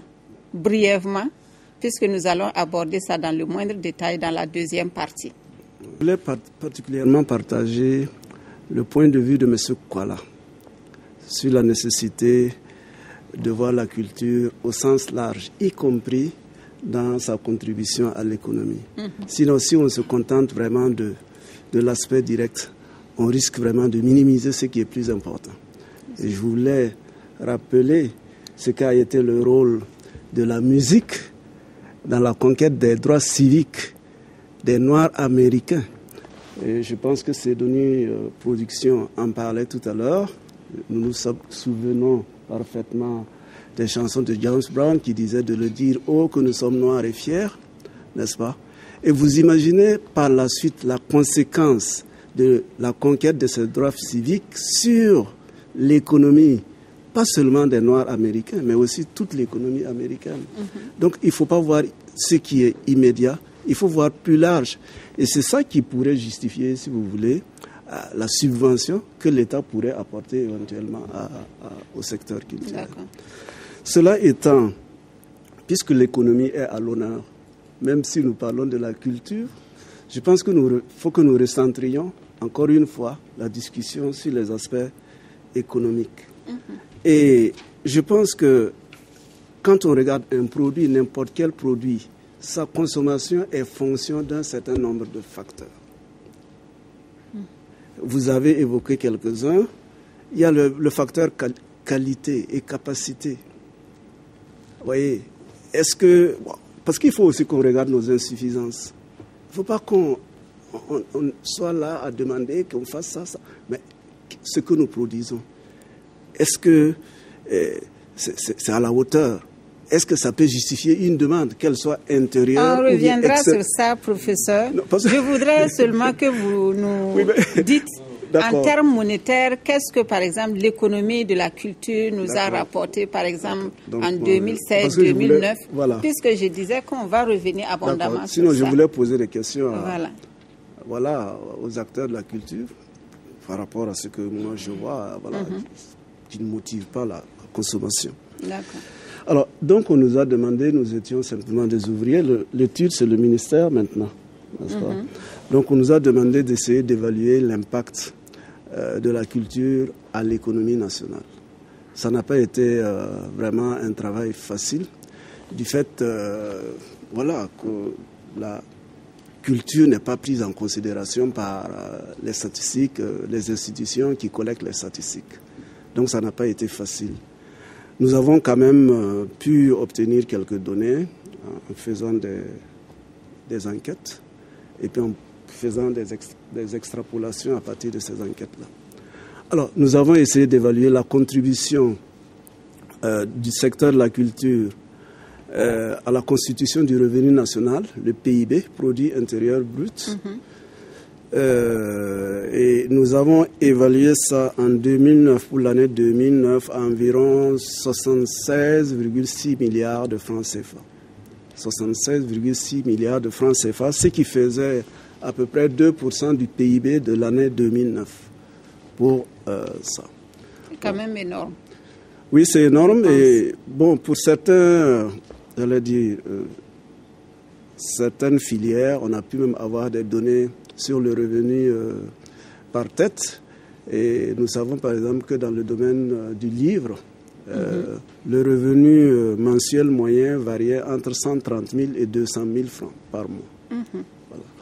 Bien. En termes de création d'emplois, est-ce qu'on peut avoir une idée? Oui, là, c'est l'INSD qui a fourni ces statistiques. Ce n'est pas nous qui les avons estimées. L'INSD a estimé, à partir de l'enquête sur les conditions de vie des ménages en 2009, que le nombre de personnes occupées principalement dans le secteur de la culture se montait à environ 164 000 personnes. Donc 164 000 personnes qui vivent principalement de l'activité qui est liée à la culture. Après ça, donc, c'est le PIB, l'emploi, la contribution aux échanges extérieurs. En 2011, on a exporté les produits culturels d'un montant total de 13 milliards de francs CFA, et ce qui représentait une progression de 20% par rapport à l'année précédente, c'est-à-dire par rapport à l'année 2010. Donc c'est quelque chose qui n'est pas vraiment très important en tant que tel, mais qui évolue quand même positivement. Voilà.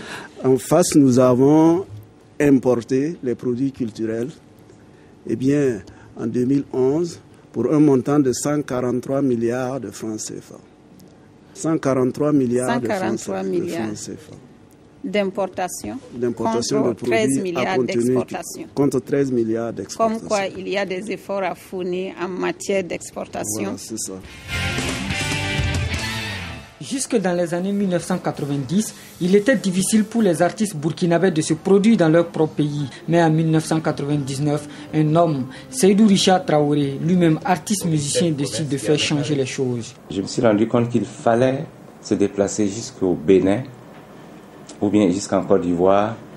Alors je me suis dit, le jour où j'aurai un peu de moyens, je vais donner à mes collègues artistes donc une possibilité de dupliquer chez eux. Dès lors, le milieu du showbiz commence à bouger au pays des hommes intègres. Des artistes comme Bill Akakora, Georges Ouedraogo, Solo Diakabako sont produits dans les studios Seydoni. Dès 2001-2002, l'expérience de Seydoni, toute modestie gardée, pouvait être considérée comme un succès, d'autant plus que pour la première fois, les artistes burkinabés pouvaient produire chez eux leurs œuvres.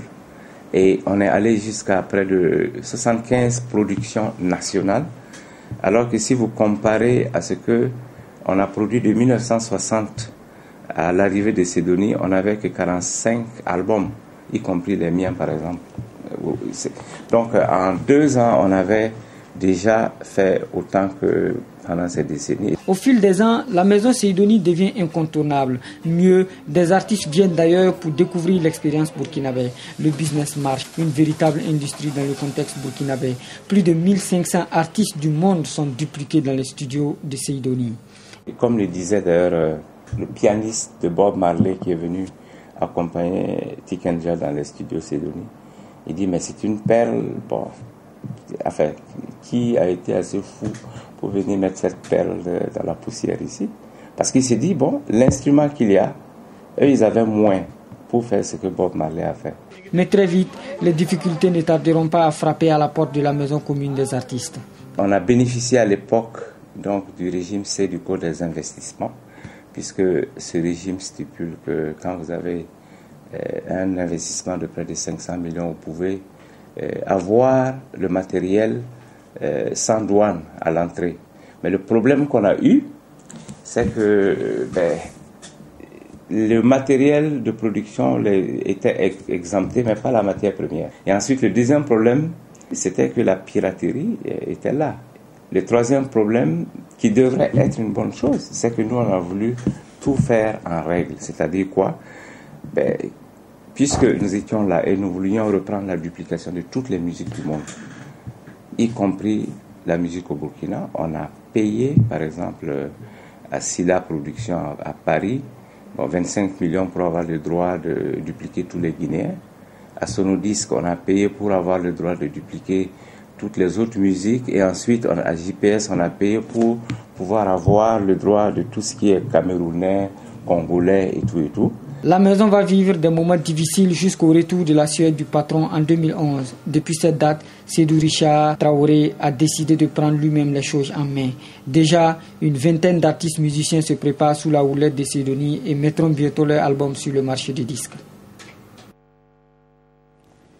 Je voudrais demander la réaction au niveau du public.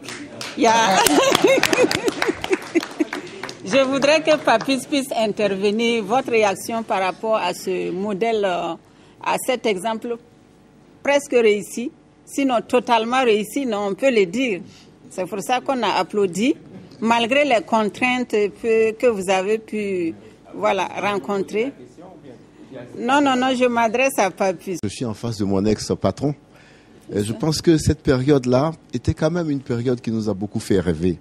Et puis en son temps, c'est vrai, on se disait, il faut être assez fou pour investir autant dans la musique.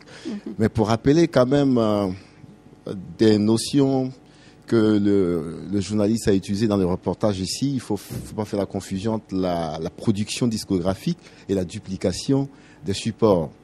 Alors, en ce qui concerne Seydoni Production, je crois que la première des solutions apportées, c'était ça. Comment trouver une maison de disques qui va, à partir d'une bande DAT, d'une bande mère, faire de la duplication pour pouvoir faire une distribution. Et puis après est venu le studio grand format, qui était quand même au format international. Beaucoup d'artistes comme Bilaka Kora, le reportage l'a rappelé, ont pu donc dupliquer et distribuer. On voyait comment les chiffres étaient intéressants. On parlait de 35 000 cassettes vendues à l'époque, de 40 000 avec Solodia Kabako, avec Yélène. Mais aujourd'hui, quand vous vendez 4 000 cassettes, je vous dis que déjà vous êtes un vénard. Quand vous vendez 1000 CD, c'est extraordinaire. Et quand on regarde ça, on a pratiquement les larmes aux yeux et on a peur. Les problèmes qui ont été évoqués ici par les uns et les autres, j'avoue qu'il faut prendre ça au sérieux parce que c'est toute la filière qui risque de disparaître. Et aujourd'hui, moi par exemple, je suis à mon propre compte. Je peux demander à tout le monde d'aller vérifier. Je n'ai jamais bénéficié d'un appui quelconque, ni de la banque, ni du ministère de la Culture. Ce que je fais, j'écoute un artiste, est-ce qu'il est bon? Est-ce que je pense que ça tire la route? Je vais en studio, on met des billes dedans, et puis à la fin, ben voilà, on espère qu'on va vendre des CD. Mais aujourd'hui, pour les CD pratiquement dans la tête, il faut s'enlever ça, parce que c'est pas avec ça qu'on fait les bénéfices. Mais maintenant, c'est la scène. Et la scène, c'est quoi? Au moins ça, c'est pas piraté. Parce que c'est l'artiste en chair et en os, comme on dit, qui est là, qui joue, et on attend. Mais le secteur est très très menacé, et j'avoue que l'exemple de Sidonie a beaucoup fait rêver. C'est ce qui a créé les émules, c'est ce qui a donné l'envie aussi à beaucoup d'artistes aujourd'hui de s'investir dans ce domaine, d'avoir des managers, d'avoir des petits producteurs, des petits labels. Et aujourd'hui, on a peur avec Sidonie Productions si on n'est pas protégé, si on ne nous facilite pas la tâche sur un certain nombre de plans. Par exemple, au niveau de la com, quand tu vas pour faire la promotion d'un album, après la production, les gens pensent que tout est fait. Non, tout n'est pas fait. Je connais beaucoup d'artistes aujourd'hui qui ont des supports, tout est produit, ils ont le support, mais comment le sortir? Comment le promouvoir? Aujourd'hui, on a beaucoup de radios, mais la promotion devient de plus en plus difficile. Avant, il suffisait de faire quelque chose d'un peu potable. Quand vous le balancez le support sur la télévision nationale du Burkina, le tour est joué, déjà tout le monde est au courant. Mais aujourd'hui, les médias, vous savez bien, il y en a un peu partout. Donc, comment diffuser ton support pratiquement sur toute la ligne pour que ça prenne, c'est toute une difficulté. Ok. Donc, c'est une belle référence pour d'autres acteurs. Je pense qu'on vous donnera l'occasion de réagir sur cet exemple réussi. Je crois qu'un peu partout dans les sous-secteurs, il y a des exemples réussis ainsi. Pourquoi pas au niveau du CITO, qui n'était pas quelque chose il y a aux environs des années 2000. Est-ce que les CITO existaient, par exemple, dans les années 2000? Est-ce que vous avez traversé le même désert, par exemple, que Sidonie Productions, pour pouvoir encourager la jeunesse qui voudrait emboîter vos pas? Comme la plupart des structures de promotion culturelle de ce pays, on n'en est pas pour se mettre à marcher tout de suite. Nous avons vécu un peu en hibernation, le temps de trouver donc des soutiens pour pouvoir développer les activités. Et en fait, le CITO ne s'est fait connaître sur le terrain qu'aux alentours des années 2003. Donc, près de 7 ans après donc sa création légale. Et c'est de 2003 à 2013, en gros 10 ans, que le CITO maintenant a plus ou moins pignon sur rue de par ce que nous faisons et qui semble plaire au public. Mais autant c'est Sidonie Productions que nous avons vu effectivement comme un idéal de structure de promotion culturelle, autant le CITO aussi, qui a connu quelques succès, connaît aussi ses problèmes. Peut-être qu'on ne va pas particulariser dans ce débat-là, mais je crois que c'est un peu des problèmes récurrents. On se développe, on fait rêver, et après on est confronté à des difficultés. Et si effectivement il n'y a pas un appui, il n'y a pas un encadrement, il n'y a pas un soutien, eh bien comme je l'ai déjà dit auparavant, il y a des structures qui vont mourir de leur belle mort alors qu'elles ont constitué à un certain moment des références et des motifs de fierté.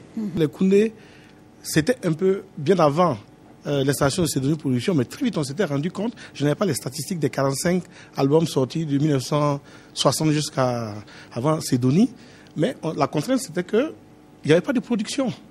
Donc on a remis le truc, on a mis le projet dans les tiroirs, et c'est à l'avènement des cédules de production en 99, quand moi-même j'étais encore à Ouaga FM, que j'ai dit, ah tiens, voilà, il y a de la matière, parce qu'ils ont produit en vrac beaucoup d'artistes. Et on a ressorti le projet, et puis après, on a dû changer de nom pour arriver au Koundé. Ça vous dit tout simplement que quand M. Seydou Richard parle, on a froid au dos. Parce que ce qui est fait, et ce qu'on lui reconnaît comme mérite, c'est le grand public et autres. Mais ce n'est pas, je vais dire, les politiques, qui sont les décideurs, qui peuvent apporter un gros soutien, ne lui reconnaissent pas ça. Okay. C'est les gens du milieu, les fanats de musique qui lui reconnaissent qu'il a apporté quelque chose. À la limite, on le regarde, il va mourir à petit feu, et après, ça sera comme l'adage burkinabé, bon, on l'a vu ici. Ça va conforter ça, et ça va... le problème, c'est que ça amène les gens à ne pas prendre des initiatives. Par exemple, moi, mon cas, pour les Koundé, pendant longtemps, on a commencé les Koundé depuis 2001. À un moment, j'étais convaincu qu'une manifestation dans les gens Koundé n'intéressait pas les politiques. J'allais dire, pour moi, c'était que le sport, notamment le football. Jusqu'à ce qu'un matin, on voit les Kora débarquer avec tout le soutien dont ils ont pu bénéficier. Moi, je ne demande pas ça, c'est trop. Mais à la limite, Daniel a voulu. Quand j'ai vu des hauts responsables de ce pays s'impliquer dans l'organisation des Kora, j'ai eu froid au dos. J'ai dit, mais il y a quel problème? Parce que quand vous prenez l'organisateur des Kora, mais c'est un privé, comme moi. Donc, je n'ai pas compris. Alors qu'à l'époque, quand on dit on n'est pas organisé, le ministère nous a fait payer des licences de promoteurs de spectacles. J'étais celui qui a été toujours à jour de cette licence, mais ça ne m'a pas protégé. Donc, je dis, il faut un minimum de volonté politique pour aider ce qui part du Burkina. Il ne faut pas que parce que ça vient du Burkina. Aujourd'hui, on fait un effort pour organiser des Koundé. Les gens sont étonnés qu'on met de gros moyens et autres. Parce que quand on le diffuse, mais je me rends compte qu'il est plus bien accueilli à l'extérieur que dans mon pays. Il est repris même par certaines chaînes de télévision en prime time. À 21h, un samedi, tout le monde est devant la télé. Moi, j'arrive pas, si ce n'est pas le jour de Koundé, je ne peux pas avoir une rediffusion le 21h ici, au Burkina. Donc, ça veut dire ce que ça veut dire. La parole au conseiller technique pour qu'on finisse avec cette première partie. Pour saluer ce travail admirable fait par Sidonie Production, qui a fait vraiment la fierté de l'ensemble des acteurs culturels. J'avoue que Sidonie Production a été véritablement une rampe de lancement de la musique burkinabé. Et au niveau du ministère de la Culture et du Tourisme, là on parle de culture, mais nous avons deux mamelles. C'est ça. Je crois que très franchement, je crois même que nous avons dû sans doute accompagner, appuyer pour que cela puisse être véritablement ce qu'il est. Et les difficultés rencontrées, je crois que dans la vie d'un homme, c'est un peu comme ça. C'est également comme ça dans la vie d'une institution. Il y a des hauts, il y a des bas. Et il faut véritablement prendre ces difficultés-là comme des stades de maturation.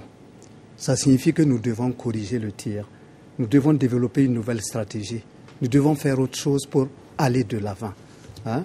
Ça, c'est pour le cas précis de Sidonie Production. Mais il y a d'autres acteurs qui sont là. Nous avons parlé du CITO. Nous avons parlé des Koundé. Vous devez être fiers de ce que vous faites pour la culture burkinabé, véritablement. Je crois qu'il y a des fois des choix peut-être qui laissent à désirer, des choix qui nous entraînent peut-être des fois sur des terrains assez glissants, mais l'essentiel c'est de pouvoir redresser la barque, c'est de pouvoir reprendre la main et véritablement d'accompagner. Des actions sont faites. Peut-être, comme j'ai dit, notre appui n'est peut-être pas à la hauteur des attentes des acteurs. Sinon, il y a toujours quelque chose, même minime soit-il. Il n'y a pas une activité qui va s'organiser sans que le ministère de la Culture et du Tourisme ne mette la main. Ça signifie que ça nous intéresse. Et comme je dis, nous jouons un rôle de facilitateur. Ce que vous faites là, vous permettez au ministère de la Culture de prendre un peu de recul et jouer ce rôle-là d'accompagnement. Hein? C'est simplement ça que je voulais... Et rassurer vraiment tous les acteurs que nous sommes attentifs à ce qu'ils font comme travail. Hein? Peut-être, comme je dis, les moyens ne suivent pas, mais la volonté est là. D'accord. La volonté est là et c'est sur ces notes d'espoir que nous mettons un terme à cette première partie de cette émission qui était consacrée à la mise à niveau de nos capacités sur le contenu même de ce que c'est que la culture, son lien avec l'économie du Burkina Faso. J'espère que vous en avez appris suffisamment sur les contraintes et entraves qui minent l'essor de l'économie culturelle au niveau du Burkina Faso. Ça a été suffisamment développé ici ce soir et c'est dans ce sens que je vous donne rendez-vous dans 2 semaines pour aborder la partie exclusivement débat qui sera consacrée à l'ensemble de la critique sur l'apport de la culture dans le développement de notre pays et surtout sur les propositions de voies et moyens afin que cette culture soit véritablement un outil ou un facteur de développement du Burkina Faso. Merci à tous pour votre participation à l'émission et on se donne rendez-vous dans 2 semaines. Et à très bientôt.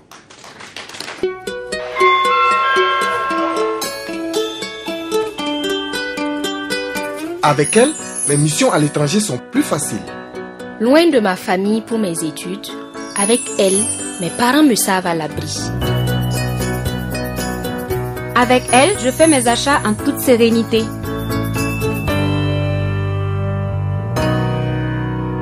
Avec elle, je suis plus en sécurité. Elle, c'est Coris Cash, la première carte électronique prépayée à puce de Coris Bank International. Coris Cash, c'est votre nouveau porte-monnaie électronique pour vos missions à l'étranger, vos voyages d'affaires, vos courses, vos achats sur Internet, vos transferts d'argent à vos proches sur leur carte. Avec Coris Cash, faites vos opérations bancaires dans le monde entier, avec ou sans compte bancaire.